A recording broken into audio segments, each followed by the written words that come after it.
y voy a tratar de hablar de algo que creo que todos encuentran algo complejo, algo aburrido y algo aterrador. Y espero que esto sea útil para ustedes. Así que sé que estamos casi por almorzar, todo el mundo tiene hambre y yo soy el malvado que está entre ustedes y el almuerzo. Así que me disculpo por eso y trataré de ser útil y rápido. Previo a comenzar, levante la mano. ¿Quiénes cuidan niños con crisis epilépticas? Ok, una buena parte. Entonces, comencemos. Voy a tratar de hablar de algo que es sumamente importante para mí y una gran pasión mía. Yo soy médico especialista en epilepsia, trabajo en Texas y esto es lo que me encanta. Vamos a hablar de la epilepsia, me voy a brincar unas cuantas diapositivas, algunas son solo para que tomen fotos si es útil para ustedes, pero realmente quiero ahondar en cómo podemos cuidar mejor de sus chicos. Así que, primero que todo, ¿qué es una crisis epiléptica? Es cuando hay electricidad descontrolada en el cerebro que hace que la persona pierda control del cuerpo. Es muy común. Una de cada 10 personas va a sufrir una crisis epiléptica en algún momento de su vida. Entonces es algo que ustedes van a ver a lo largo de sus carreras. Garantizado. Una en cada 26 terminan desarrollando la epilepsia, o sea, crisis recurrentes. Ahora bien, aproximadamente el 1% de la población mundial tiene epilepsia. Entonces, en Costa Rica eso equivale a unas 50,000 personas. Y de esas personas, una de cada tres tiene epilepsia resistente a fármacos. O sea que las crisis siguen a pesar de los fármacos. Esos son los chicos de los cuales vamos a hablar el día de hoy. Aproximadamente 10 millones de personas en el mundo serían buenos candidatos para cirugía de epilepsia. Es un problema silencioso que está impactándonos a todos. Somos muy buenos en tratar las crisis y sin embargo no lo podemos hacer porque la gente no es remitida a los médicos adecuados en el momento adecuado. Y eso es un problema en todo el mundo, incluyendo Estados Unidos. Solamente unas 5,000 personas están recibiendo cirugía cuando 300,000 personas son candidatas para la cirugía. Entonces es un problema universal que tiene que cambiar. Y uno de los impulsos principales es que las crisis pueden causar la muerte y ese riesgo aumenta conforme se crece. Si usted tiene epilepsia por más tiempo, usted tiene un riesgo mayor de morir después de una crisis epiléptica. Ese riesgo en pediatría es bajo, 1 en cada 4,500, pero conforme pasan a la etapa adulta es 1 de cada 1,000. Entonces tratar de tener esto a tiempo es sumamente importante. Esta es una simplificación excesiva de lo que causa la epilepsia. A nivel general, es causado o por algo genético, algo que esté distinto en su metabolismo o en su química, algo que es distinto de cómo se formó su cerebro o a una lesión cerebral, sea este un accidente, una infección, una ACV. Entonces esas son las categorías generales que siempre tratamos de catalogar cuando vemos un paciente con epilepsia para guiar el tratamiento. Eso lo coloqué para ustedes como referencia para los que hacen electroencefalogramas. Estos son síntomas que se presentan por edad y por lo que muestra el electroencefalograma. Y nos ayuda a catalogar si tenemos que ser agresivos en el tratamiento o esa es una persona que tiene una epilepsia benigna que posiblemente se les pasará con la edad. Y nos ayuda a distinguir entre los síndromes más comunes. Ahora bien, yo esto lo mencioné antes. ¿Por qué tratamos las crisis epilépticas? Porque se puede morir. Usted puede sufrir daño cerebral, en particular si sus crisis son prolongadas. Si una crisis dura más de 30 minutos, puede causar daño cerebral permanente. Y por eso tratamos de detener las crisis en cuestión de 5 minutos. El 90% de las crisis se detienen solas, en 3 minutos o menos. Pero cuando excede los 5, específicamente 7 minutos, hay un alto riesgo estadístico de que seguirá a durar 30 minutos, 1 hora, 2 horas y van a necesitar medicina de rescate, van a tener que detener esta crisis para detener el riesgo de daño cerebral. Además de que estas crisis impactan toda parte de nuestra vida, nuestra capacidad de ir a estudiar, de conseguir un trabajo, de tener una relación con alguien, de ganar dinero, impacta nuestro nivel de ansiedad, depresión, nuestra autoimagen. Entonces, antes podemos controlar las crisis, antes podemos darle a los chicos y a los niños su vida de vuelta. Entonces, ahora, la epilepsia resistente a fármacos es donde tenemos un mapeo de criterio muy específico. Esto no es algo inventado. No, hay muchos datos que demuestran que si usted sigue teniendo crisis después de intentar dos medicamentos distintos y las crisis no se resuelven con esos medicamentos siendo optimizados, siendo incrementados a su dosis máxima, usted oficialmente es una persona con epilepsia resistente a los fármacos. Eso es importante porque he visto chicos que han probado 5, 6, 7 medicamentos distintos previo a venir a mí. Ya teníamos suficientes datos para saber que ese tercer o cuarto medicamento no iba a funcionar. El gráfico en la parte inferior de la pantalla es un ensayo sumamente importante al mundo de la epilepsia. Mostraba de Escocia, analizaban, creo que eran 200 pacientes, demostraron que si usted le da tratamiento con un medicamento después de las crisis, va a trabajar la mitad de las veces. Si no funciona, tratas con el segundo medicamento, va a trabajar otros 20-30% de las ocasiones, y en este estudio fue 13%. Cuando llegas al tercer o cuarto medicamento, la probabilidad de que este medicamento los iba a librar de crisis era menos del 3%. Esas personas necesitan ser remitidas a nosotros para ayudarles con estos tratamientos más avanzados. Como pediatra, si estás viendo a alguien que sufre de crisis epilépticas, algunas de las cosas que hay que observar es para decirle, mire, lo necesito referirlo a un neurólogo, es si la crisis comienza en el primer año de vida, si tienen espasmos infantiles, como lo mencionó el doctor, si hay algún cambio en el cerebro o una debilidad en el examen, tienen parálisis cerebral o algo. Estos son los chicos con el riesgo más alto de tener crisis que siguen después de dos medicamentos. Entonces, remítanlos a nosotros. Les voy a contar una pequeña historia que les va a... Este es un paciente mío que cuando nació tenía esta marca en la cara muy característica. Algunos de nosotros la reconocerán inmediatamente. El primer día de vida comenzó a sufrir unas crisis epilépticas. Este movimiento involuntario de la mano derecha. Todo el mundo lo reconoció. Se hizo una imagen de resonancia magnética, la cual demostró que tenía angiopatía, básicamente una malformación de los vasos cerebrales, de los vasos sanguíneos en el cerebro. Y también en el electroencefalograma mostraba mucha actividad. Lo diagnosticamos con Sturge-Weber, se le dio fenobarbitol y después se le pidió que viniera a visita, pero nunca vino a visita y les explicaré por qué. Cuando alguien comienza a sufrir de crisis, así es como lo tratamos. Esas son todas las opciones que tenemos en el año 2025. Todo mundo debería de hablar sobre cambios de estilo de vida. Duerma bien, coma bien, no se salte las comidas, maneje bien su estrés y buscar otros disparadores que pueden ser los que activan las crisis. Pero controlar los cambios de estilo de vida por sí solo no te va a librar de las crisis epilépticas. Entonces todo el mundo es recetado. Y los medicamentos funcionan en 2 de cada 3 personas, pero si no funciona, hablamos de terapias dietéticas, la de dieta Atkins modificada, cetogénica, son de bajos carbohidratos, alta proteína, alta grasa, se pueden hacer de forma natural, no necesitas utilizar ninguna fórmula especializada, aunque hace que sea más fácil, y sé que es bastante difícil de obtener en muchos países, pero sigue siendo algo que puede apalancarse y creo que no se utiliza lo suficiente.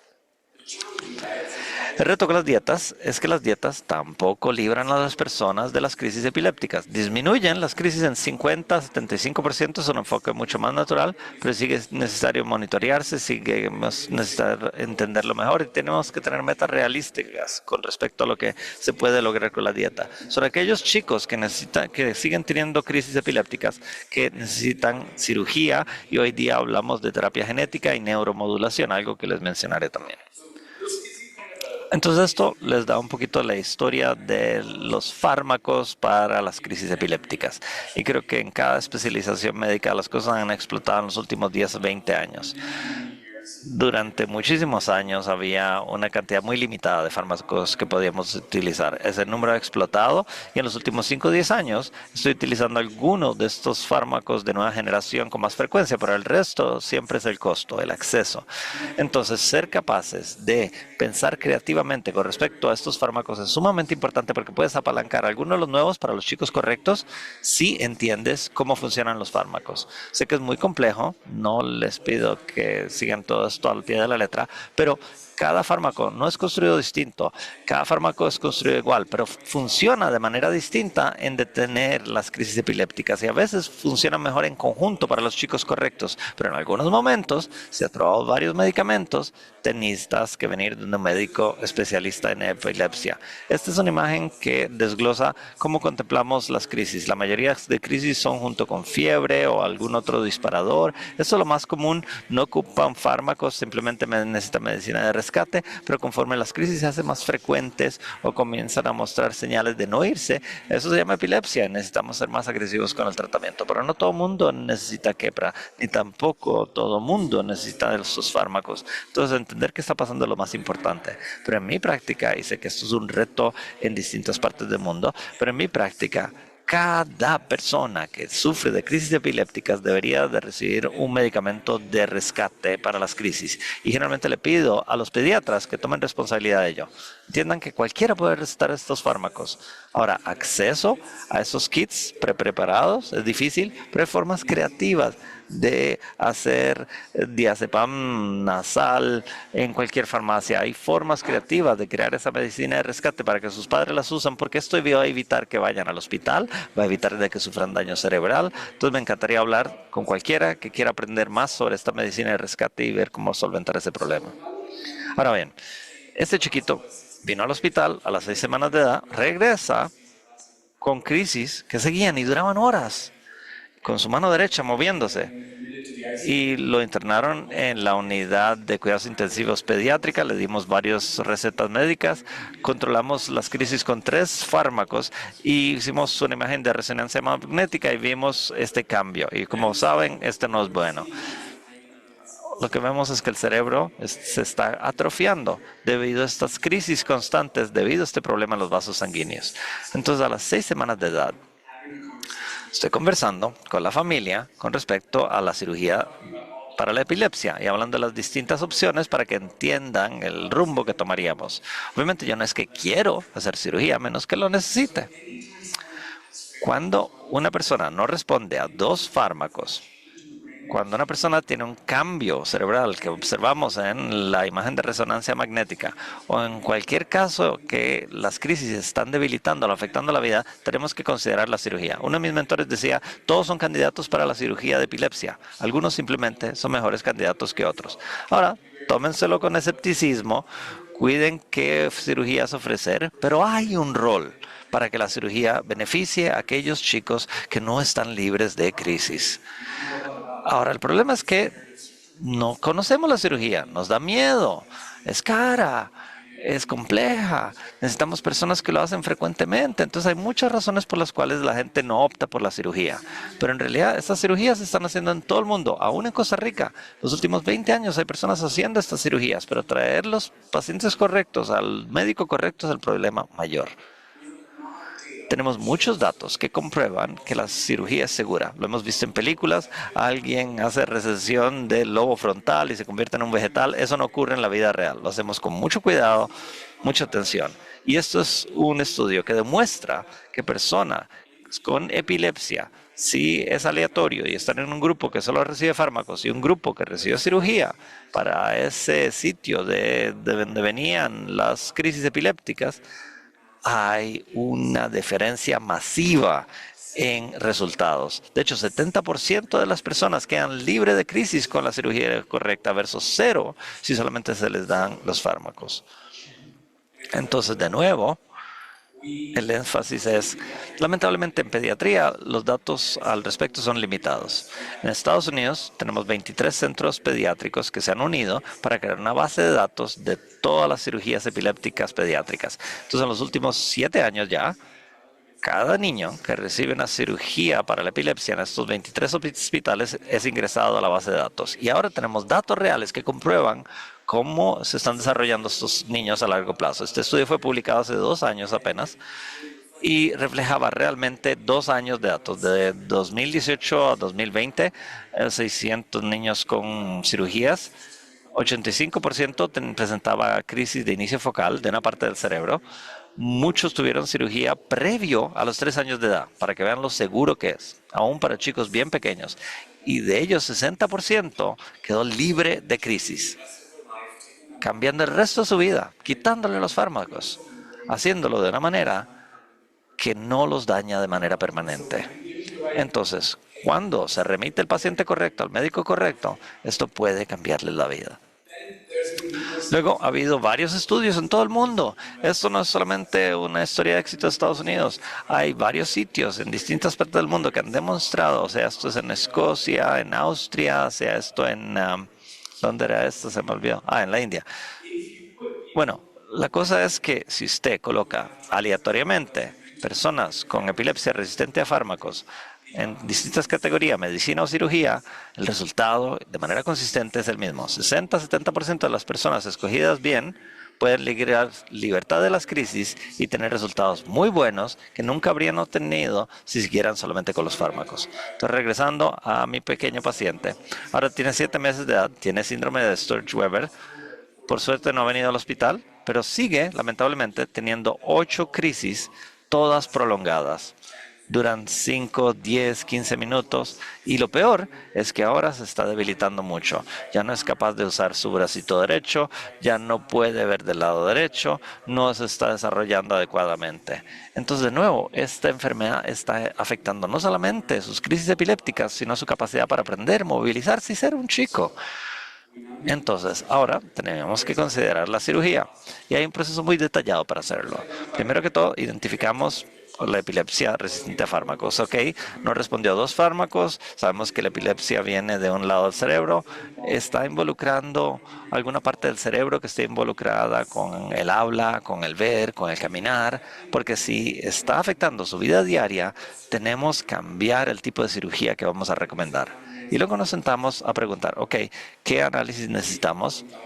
¿Qué análisis nos ayudará a guiar cuál será la mejor cirugía para usted? La gran pregunta, y aquí es donde los pediatras pueden ser de gran ayuda, tomando videos y obteniendo un historial de qué ocurre en estas crisis epilépticas, porque la gran pregunta es, ¿la crisis es focal o es multifocal de múltiples partes del cerebro? ¿Viene del todo el cerebro a la vez o viene de un solo hemisferio? Cada uno de estos presenta opciones, pero son opciones distintas. Entonces, hacemos monitoreo no invasivo. Esto es estandarizado en todo el mundo, aún aquí.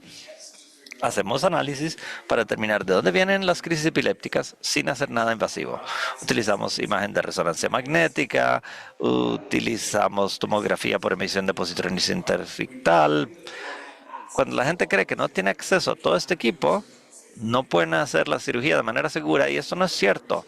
Y eso es parte de lo que muestra nuestro proyecto de investigación. ¿Cuál es la cantidad de pruebas mínimas que se necesita para tomar una buena decisión? Entonces, a pesar de que todos estos análisis están disponibles, la mayoría de mis chicos no los reciben. La mayoría de mis chicos podemos obtener esa información, determinar de dónde viene la crisis simplemente con electroencefalograma y la imagen de resonancia magnética.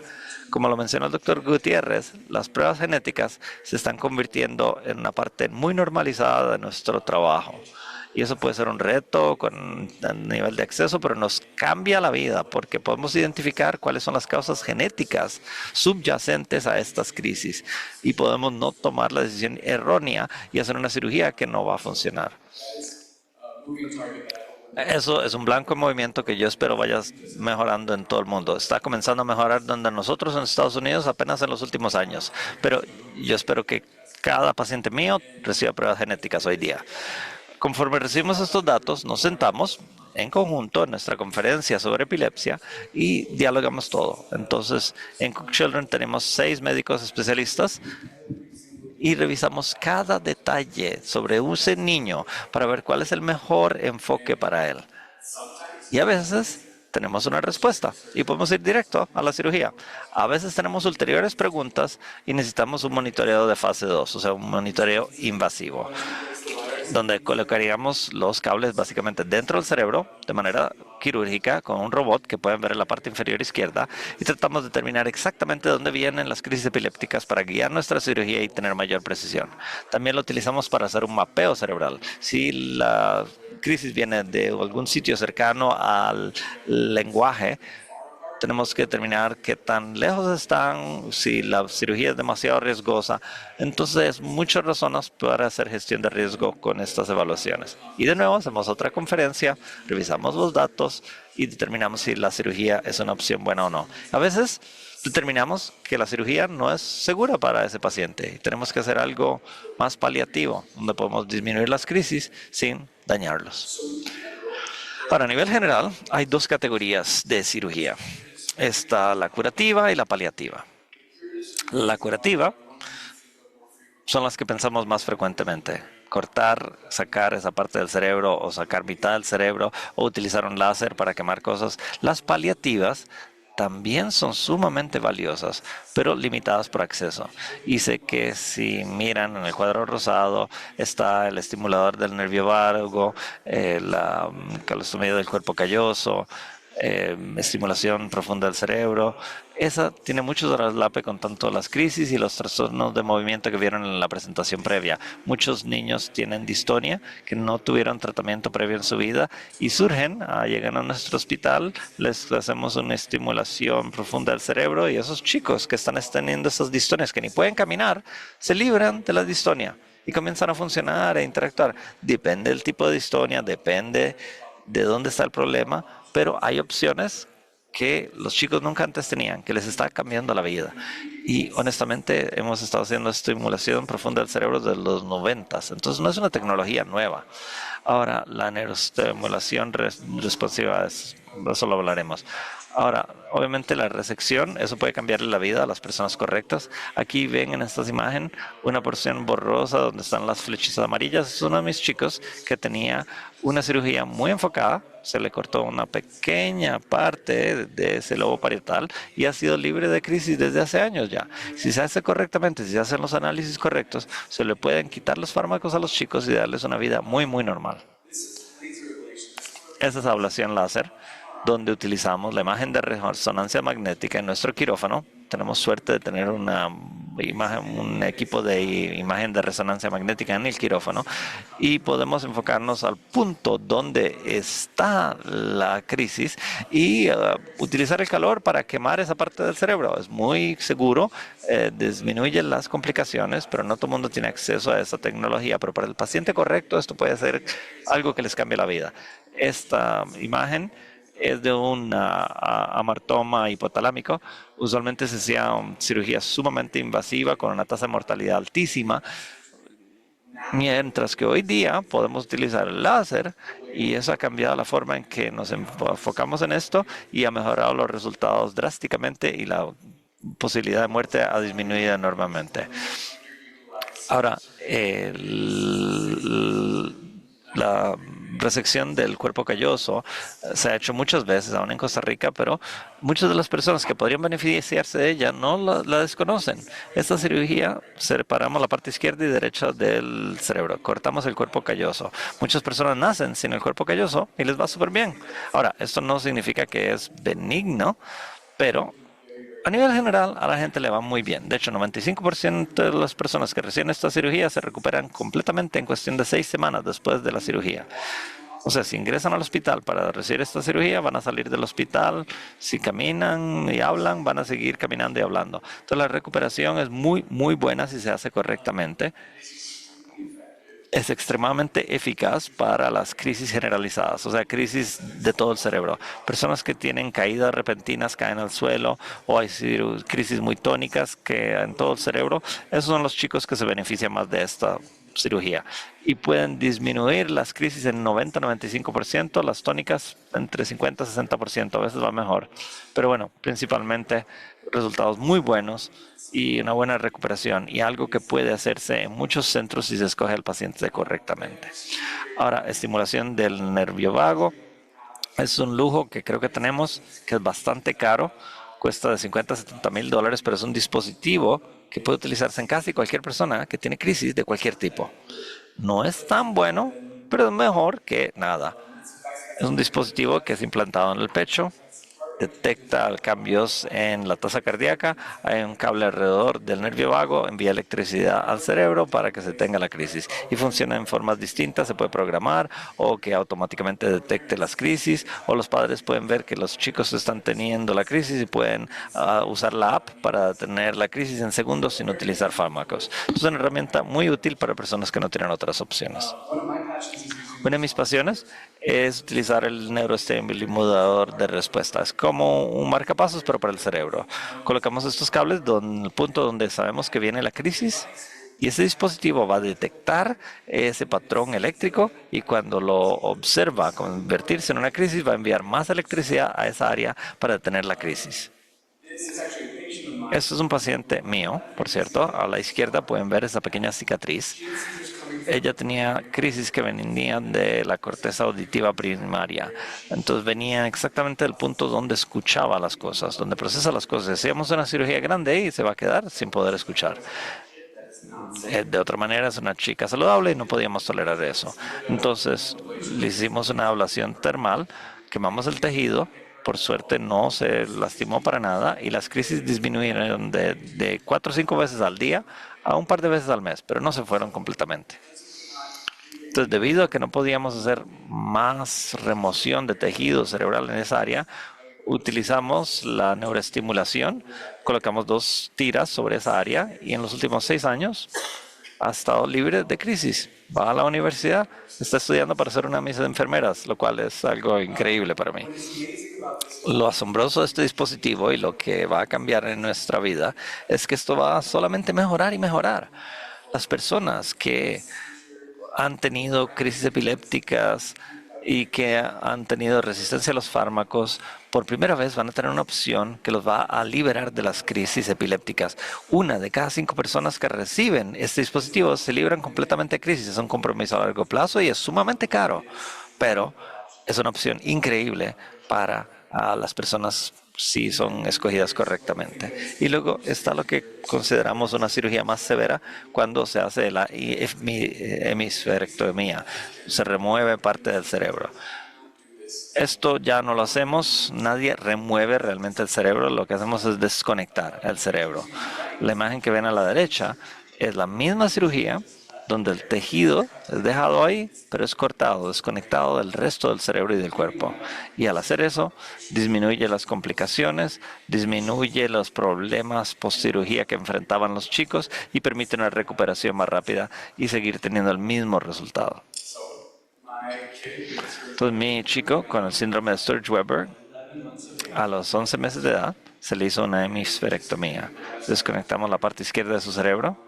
Ahora tiene 5 años de edad y está libre de crisis epilépticas. Ya no toma ningún fármaco. Camina, corre, juega.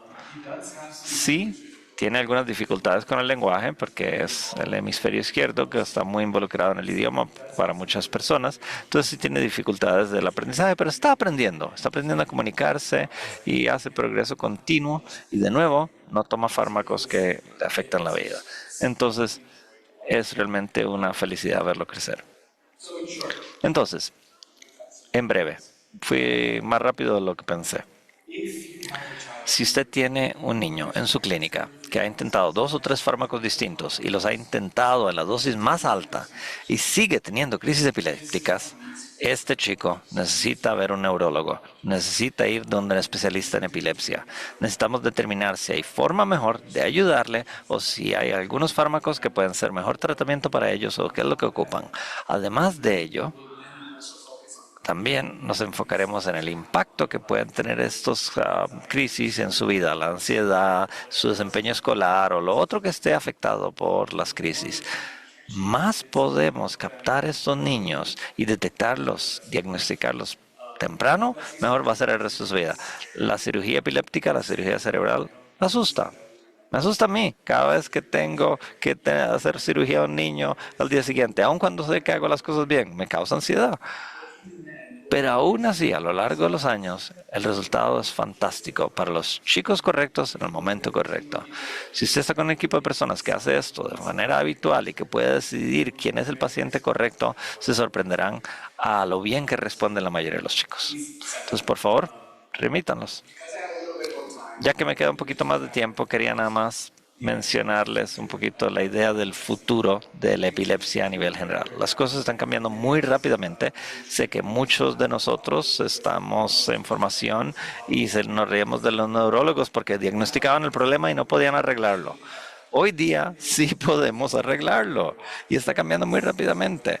Hay 6 fármacos en el mercado, esperando aprobación este año, para cambiar la forma en que recetamos para las crisis epilépticas y más importante aún para mí, como un especialista de epilepsia genético, la terapia genética viene y hay distintas formas de identificar cuáles problemas genéticos tienen a la persona y utilizando distintas terapias genéticas para cambiar. Algunas de estas terapias genéticas van a dejar la expresión de ese gen a nivel del ADN, algunos otros detienen cómo se expresa el ARN, perdón, y esos son realmente organizaciones hoy día que están creando terapias genéticas de punta, donde usted será el único chico del planeta que tiene este problema genético y se le diseña un fármaco específicamente para ese chico. Existen organizaciones que están haciendo esta enorme labor de encontrar a estos pacientes, encontrar qué es lo que necesitan para construirse una terapia genética ad hoc y se les inyecta en la columna o en el cerebro. Entonces, es una época realmente muy entusiasmante en el ámbito de la neurología. Yo trato de mantenerme al día, es muy divertido y espero que puedan seguirnos en conferencias como esta. Eso es lo que tenía para ustedes. Gracias por su tiempo. Me encantaría responder preguntas que tengan, hablar de lo que sea.